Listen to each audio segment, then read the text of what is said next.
এইবার সময় বদল হতে চলেছে জি বাংলার অন্যতম জনপ্রিয় ধারাবাহিকের। খুব শীঘ্রই শেষ হতে চলেছে ইচ্ছে পুতুল ধারাবাহিকটি। জানুয়ারির শেষ সপ্তাহে হচ্ছে ইচ্ছে পুতুলের অন্তিম পর্ব। তবে এরই মাঝে আসবে আরো একটি নতুন ধারাবাহিকের প্রোমো। শোনা যাচ্ছে ক্রেজি আইডিয়াসের তরফ থেকে আসছে এই নতুন ধারাবাহিকটি এবং এই ধারাবাহিকের সম্প্রচার করা হবে সন্ধ্যে 6:30টায়।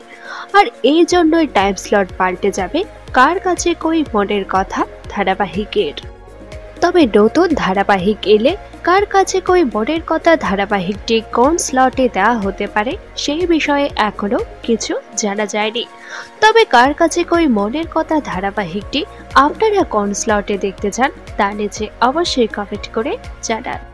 এবং জি বাংলার আসন্ন নতুন ধারাবাহিকের প্রোমোর জন্য আপনারা কারা কারা এক্সাইটেড তা নিচে অবশ্যই কমেন্ট করে জানান।